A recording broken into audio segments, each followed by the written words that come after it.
இந்த book think and grow rich அப்படிங்கிறது Napoleon ஹில்லோட 25 years dream.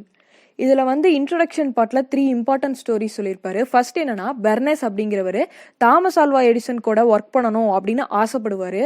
ஆனால் இவருக்கு 2 டிஃபிகல்ட்டிஸ் இருக்குது. ஒன்று என்ன அப்படின்னா, இவருக்கு தாமஸ் ஆல்வா எடிசன் அப்படிங்கிறவர் யாருன்னு தெரியாது. அதுக்கப்புறம் அவரோட லேபுக்கு போகிற அளவுக்கு ட்ரெயின் டிக்கெட் கூட கிடையாது.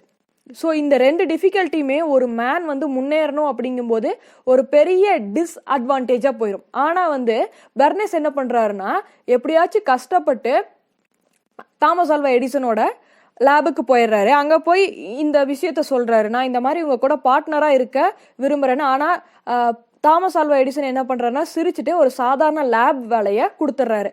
அதுக்கப்புறம் அந்த டைமில் தாமஸ் ஆல்வா எடிசன் எடிஃபோன் அப்படின்னு ஒன்று கண்டுபிடிப்பார். அது வந்து ஏஜென்ட் என்ன பண்ணுவாங்கன்னா, அதை வந்து யாரும் வாங்க முன் வர மாட்டாங்க. ஏன்னா இது மக்கள் மத்தியில் ரீச் ஆகாது அப்படின்னு நினச்சிக்கிட்டாங்க.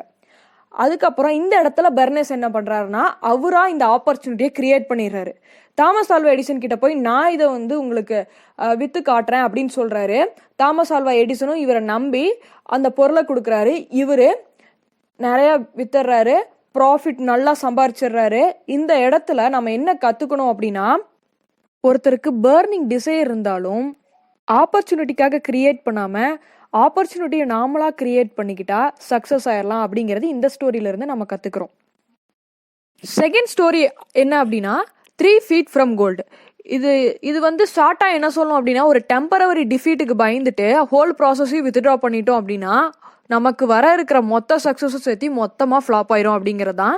இதில் வந்து ஆத்தர் வந்து என்ன எக்ஸாம்பிளாக சொல்கிறாருன்னா, ஒரு அங்கிளும் டார்பே அப்படிங்கிற ஒரு யங் பாயும் மைனிங் ஊரில் போய் கோல்டு எடுக்கலாம் அப்படின்னு போகிறாங்க. இது எப்படி அவங்களுக்கு தெரியும்னா, அந்த ஊரில் இருக்கிறவங்கலாம் என்ன சொல்கிறாங்கன்னா, இதில் வந்து கோல்டு கிடைக்கும் அப்படின்னு சொல்கிறாங்க. அந்த நம்பிக்கையில் அவங்க மைனிங் ஊருக்கு போய் ட்ரில் பண்ணுறாங்க. ட்ரில் பண்ணும்போது கொஞ்சம் கொஞ்சமாக கிடைக்குது. இதுக்கு மேலே போகணும் அப்படின்னா மிஷின் வச்சு தான் ட்ரில் பண்ணணும். அதனால் அவங்க கடனெல்லாம் வாங்கி ட்ரில் பண்ணுறதுக்காக மிஷின் வாங்குறாங்க. மிஷின் வாங்கினதுக்கப்புறம் ட்ரில் பண்ணுறாங்க, கிடைக்கவே இல்லை. போட்ட காசு மட்டும்தான் எடுக்க முடிஞ்சுது. அதுக்கப்புறம் சரி இதுக்கு மேலே போனால் கட்டுப்படி ஆகுது அப்படின்னு மிஷினை ஒருத்தருக்கு வித்துடுறாங்க. விற்கும்போது என்ன சொல்கிறாங்கன்னா, அவர் என்ன ஆச்சுன்னு கேட்கும்போது இவங்க வந்து இதெல்லாம் தான் நடந்துச்சு அப்படின்னு சொல்கிறாரு. அதுக்கப்புறம் அந்த மிஷினை வாங்கினவர் ரிசர்ச்சர்கிட்ட போய் கேட்குறாரு. ரிசர்ச்சர் என்ன சொல்கிறாருன்னா, 3 feet முன்னாடி போயிருந்தாங்க அப்படின்னா கண்டிப்பாக அவங்க நிறையா கோல்டு எடுத்திருக்க முடியும், அவங்க வித்ட்ரா பண்ணுறது பெரிய தப்பு அப்படின்ட்டாங்க. இதை கேட்டுட்டு அந்த மிஷினை வாங்கினவர் எல்லாத்தையும் கூட்டிகிட்டு போய் அவரோட குரூப்பை கூட்டிகிட்டு போய் ட்ரில் பண்ணி நிறைய கோல்டு எடுத்துடுறாரு.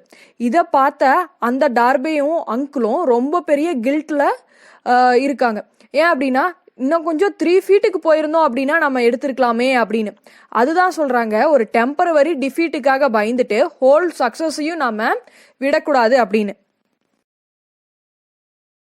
தேர்ட் ஸ்டோரி என்னன்னா, 5 cent in persistence.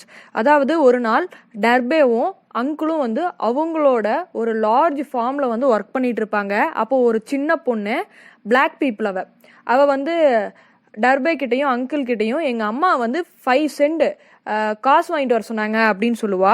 அதை பார்த்துட்டு அந்த அங்கிள் வந்து ரொம்ப கோவப்பட்டு அதெல்லாம் கொடுக்க முடியாது, நீ இடத்த காலி பண்ணுன்னு சொல்கிறாரு. ஆனால் அந்த பொண்ணு அவரா வெறிக்க பார்த்துட்டு அங்கேயே நிற்கிறா. அவங்க ஒர்க் பண்ணுற பிஸியில் அந்த பொண்ணை கண்டுக்கல. அதுக்கப்புறம் ஒர்க்கெலாம் முடிச்சுட்டு வந்து பார்க்குறாங்க, அப்பயும் அந்த பொண்ணு அங்கேயே தான் நிற்கிறா. அதுக்கப்புறம் எங்கள் அம்மா வந்து 5 cent கேட்குறாங்க அப்படின்னு சொல்லி ஸ்ட்ரிக்டாக கேட்குறா. அப்போ தான் வந்து அவர் புரிஞ்சுக்கிறாரு, இது நாள் வரைக்கும் ஒரு ஒயிட் பீப்புள் தான் வந்து பிளாக் பீப்புளை டாமினேட் பண்ணியிருக்காங்க. ஃபர்ஸ்ட் டைம் ஒரு சின்ன பொண்ணு பிளாக் பீப்புள் ஒயிட் பீப்புளை டாமினேட் பண்ணுறத அவர் கண்ணு முன்னாடியே பார்க்குறாரு. இதுதான் வந்து இந்த ஸ்டோரியில் சொல்லியிருப்பாங்க. ஏன் அப்படின்னா, அந்த டைமில் வந்து ரேசிசம் அந்த கண்ட்ரியில் ரொம்பவும் அதிகமாக இருந்துச்சு. அதுக்கப்புறம் கூடவே இன்னும் 2 ஷார்ட் ஸ்டோரிஸும் சொல்லியிருப்பாங்க. ஹென்ரி ஃபோர்டு வந்து நம்ம எல்லாத்துக்குமே தெரியும், ஃபோர்டு கம்பெனியோட ஓனர். அவர் ஒரு தடவை அவங்களோட எக்ஸ்போர்ட்ஸ் கிட்ட, ரிசர்ச்சர்ஸ் கிட்ட என்ன சொல்கிறாரு அப்படின்னா, 8 சிலிண்டரும் ஒரு இன்ஜினில் வேணும் அப்படின்னு சொல்கிறாரு. ஆனால் இது யாருனாலையும் பண்ண முடியாது அப்படின்னு அவங்களோட டீம் சொல்கிறாங்க. அதுக்கப்புறம் எனிவே இதை வந்து கண்டிப்பாக ப்ரொசீட் பண்ணுங்க, எப்படியாச்சும் எனக்கு வேணும் அப்படின்னு சொல்கிறாரு. எவ்வளோ நாள் ஆனாலும் சரி அப்படின்னு சொல்லிடுறாரு. அதுக்கப்புறம் 6 மாதம் ஆச்சு, அந்த எக்ஸ்போர்ட்ஸ்னால முடியல. 1 வருஷம் ஆச்சு, முடியல. அதுக்கப்புறம் ஒரு வருஷம் கழிச்சு சொல்றாங்க, சத்தியமா எங்களால முடியல, எப்படி கொண்டு வரதுனே தெரியலன்னு சொல்றாரு. எனிவேஸ் நீங்க வந்து எவ்வளவு வருஷம் ஆனாலும் சரி நீங்க கொண்டு வாங்க அப்படின்னு சொல்றாரு. அதுக்கப்புறம் ஒரு 1.5 வருஷத்துல கிடைச்சிருது. இது வந்து அவரோட பிஸ்னஸ் ஹிஸ்டரியிலேயே ஒரு பெரிய மைல்ஸ்டோன் தான். இதுல இருந்து நம்ம என்ன கத்துக்கிறோம் அப்படின்னா, ஃபெயிலியர் கான்சியஸ்ல இல்லாம சக்சஸ் கான்சியஸ்ல எல்லாமே யோசிச்சு பார்த்துட்டோம்னா நம்மளால எல்லாமே சக்சஸ் பண்ண முடியும் அப்படிங்கிறது தான். அதுக்கப்புறம் இன்னொரு ஷார்ட் ஸ்டோரி என்ன அப்படின்னா, you are the master of your fate, the captain of your soul, because அப்படின்னு ஒரு லைனை ஹென்லே அப்படிங்கிற ஒரு போயட் ஒரு போயம்ல ரைட் பண்ணியிருப்பாரு.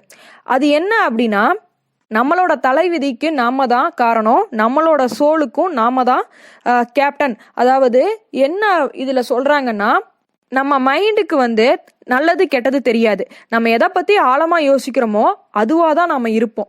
ஸோ அதனால முடிஞ்ச வரைக்கும் நல்லதையே நம்ம யோசிச்சோம்னா நம்ம கண்டிப்பா எந்த விதத்துலயாச்சும் சக்சஸ் ஆயிடலாம் அப்படிங்கிறது தான் இந்த ஃபர்ஸ்ட் சாப்டர்ல இருந்து நம்ம கத்துக்கிட்டது.